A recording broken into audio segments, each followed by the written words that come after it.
안녕하십니까. 여러분의 취업을 위해 영상을 찍고 있는 Don't be naive, 순진해지지 말자, Real CEO, Chief Enabling Officer, 여러분들을 이네이블링하게 만들어 드리고 싶은 곰돌이 아저씨입니다. 오늘 말씀드리고 싶은 내용은 저번에 한번 그런 말씀을 드린 적이 있어요. 외국어 관련해서 어떻게 하면 되냐.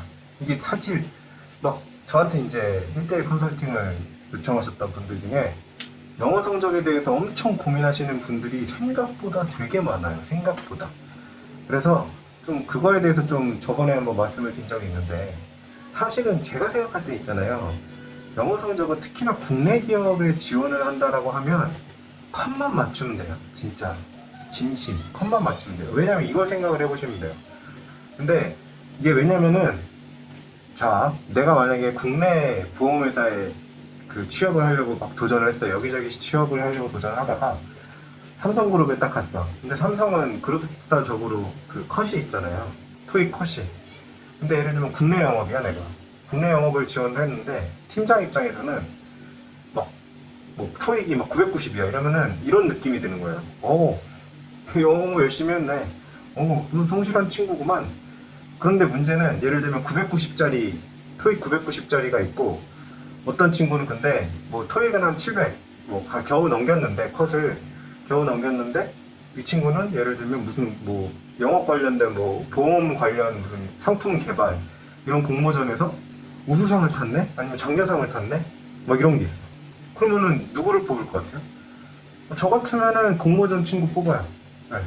토익 990이 국내 영업에는 크게 도움이 안 되거든. 사실은 물론 도움이 어느 정도는 되겠지. 뭐 예를 들면 야, 미국 시장은 이런 보험 상품이 뭐가 있는지 한번 조사해봐라. 우리나라에 도입할 수 있는지 보게. 라고 얘기할 가능성이 1%는 있는데, 사실은 그보다는 공모전이 더 직접적일 가능성이 굉장히 높죠. 네. 게다가 보험 상품이라는 거는 특징이 뭐냐면 국내 법이랑 이런 거에 엄청 영향을 많이 받아요. 근데 미국 법하고 우리나라 법은 다르잖아. 그쵸? 그러니까 베낄 수 있는 것도 한계가 있다고, 어느 정도는. 그러다 보니까 굳이 이렇게 되는 거예요.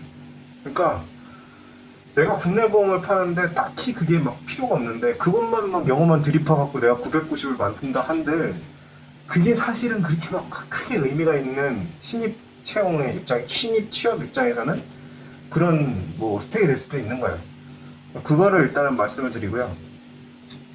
근데 만약에 이런 건 있어요. 내가 만약에 나는 몰라, 국내도 모르겠고 뭐 외국까지 넓혀서 내가 이거를 하고 싶어 라고 한다면 말이에요. 그러면은 영어 성적을 조금은 신경을 써야 돼요. 근데 물론 거기도 마찬가지야. 사실은 뭐 AIG나 아니면은 뭐 알리안츠 뭐 이런 데를 간다 그렇다 쳐도 뻔하거든. 걔네도 컷이 있어. 네. 걔네도 비슷해.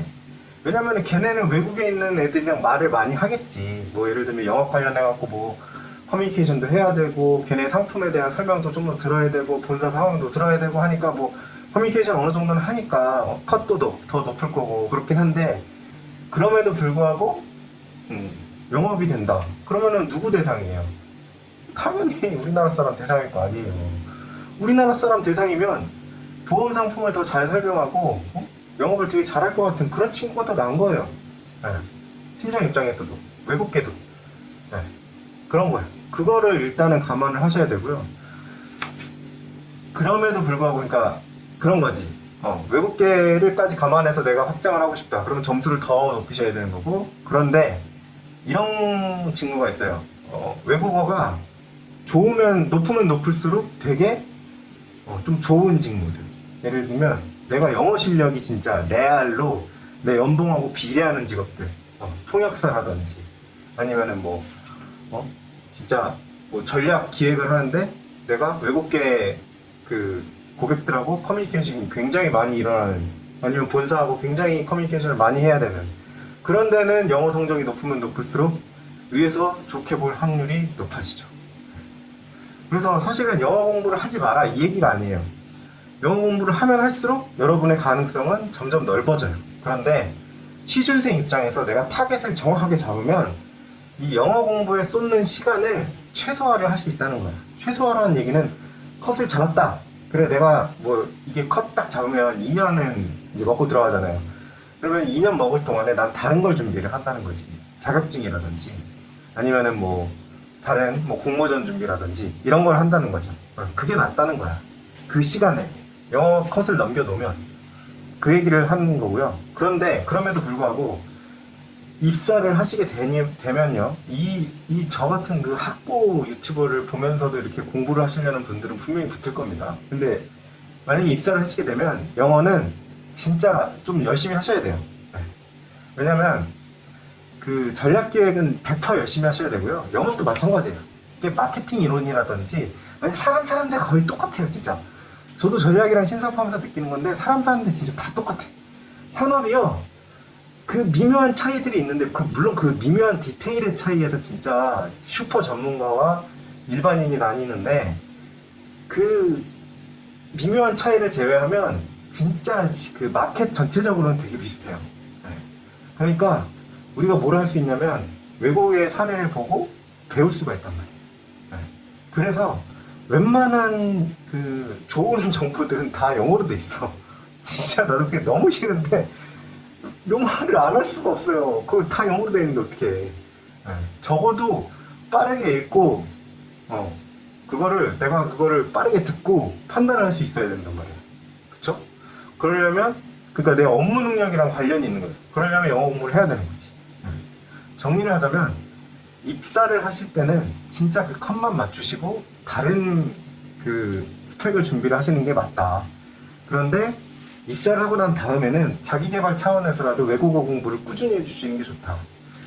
제가 영어만 말씀을 드렸는데 사실은 중국어도 굉장히 메리트가 있는 언어예요. 왜냐면 중국은 굉장히 폐쇄적이잖아요. 지금은 뭐 알리익스프레스나 이런 데서도 영어 그 서비스를 제공하고 이러지만 사실은 중국 내의 정보는 그 구글로 찾아도 잘 안 나오는 경우가 굉장히 많아요. 진짜 농담 안 하고 한번 찾아보세요. 진짜 되게 드물어요.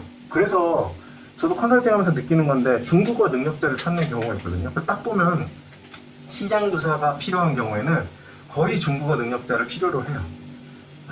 그게 막 엄청난 능력인 게 아니고 이제 우리가 웹서핑 하면서 그거를 저도 중국어를 하나도 몰라요.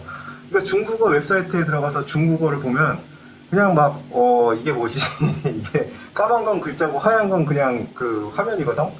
근데 그런 능력자분들은 읽을 수가 있잖아요. 그러니까 우리나라 뭐 네이버처럼 막 이렇게 막 읽히진 않겠지만 그래도 그분들은 읽을 수가 있잖아요. 그것만 해도 대단한 능력이라는 거지. 중국어 모르는 사람들은 아예 하나도 못 읽으니까. 그러니까 걔네들은 그럼 뭐 HSK 몇 급 이상 이렇게 딱 찍어놓긴 하는데 그렇지 않은 경우에서 중국어 능력자를 찾는다라고 한다면 그거는 진짜로 읽을 수 있는 정도면 되는 거예요. 읽고 쓸 수 있는 정도. 그리고 들어가서 개발해도 되는 거고. 네. 아무튼 외국어 능력은 컷만 넘기면 된다. 오히려 일을 잘하는 게 더 중요하다. 팀장 입장에서는. 그리고 컷을 넘기고 난 다음에 들어가서는 그거는 그럼에도 불구하고 계속 꾸준히 노력을 해야 된다. 아니 뭐 AI 뭐 번역기 있지 않냐. 한번 돌려보십시오. 돌려보시고 그것도 있어요. 왜냐면 그게 일반적인 건 되게 잘 번역하거든요. 진짜 일반적인 건 저도 솔직히 돌려서 봐요. 왜냐면 저는 모국어가 한국어니까 훨씬 더 빠르게 읽힌단 말이야. 그러면은 저는 굉장히 많은 정보를 빠르게 읽어야 돼요. 맨날 이 신사업 개발이나 전략이 맨날 그래. 아무튼 그러니까 이거를 빠르게 읽어야 되니까 한국어로 번역기 돌려서 돌리긴 하는데 문제는 뭐냐면 전문 용어들이나 아니면은 그 산업에서만 쓰는 말들은 얘가 좀 머리머리해. 이게 어쩔 수 없는 거야. AI는 수없는 데이터, 수없이 많은 데이터들을 그 판단을 해야 되거든요. 수억 건이 이제 판단이 돼야 되는데 이게 그 전문 용어로 들어가면은 얘네 입장에서는 좀 적은 거야, 이게. 그러니까 이걸 어떻게 번역을 해야 될지가 좀 적은 거예요. 그리고 뭐 구글이 되게 지금도 아직도 잘하고 있는 것 같은데 구글 번역 같은 경우만 해도 뭐 사용자가 조금 이렇게 추천할 수는 있지만 뭐 추천해 보신 적 있으세요? 저는 뭐 한 두세 번 해보긴 했는데 굳이 추천 안 하잖아요. 사용자가 좀 틀린 거 알더라도 그냥 나만 이해하지. 그러니까 이게 막 드라마틱하게 개선되지는 않아요. 네, 참고만 할 수 있는 정도지. 그리고 뭐 내가 쓸 때도 얘를 완전히 믿으면 안 돼요. 그러면 막 되게 루드하게 갈 수 있어. 되게 무례하게 그 상대방한테. 그러니까 번역기 너무 믿지 마시고 공부를 해야 되는 건 맞습니다. 네. 왜냐면 번역기가 맞는지 틀리는지까지는 판단을 할 수 있어야 돼. 그 대신에 취업을 준비를 하실 때는 너무 그거에 막 목숨 걸고 뛰어들지는 마시라. 네, 오늘 그런 유용한 꿀팁을 말씀드렸습니다. 좋아요 부탁드립니다. 감사합니다.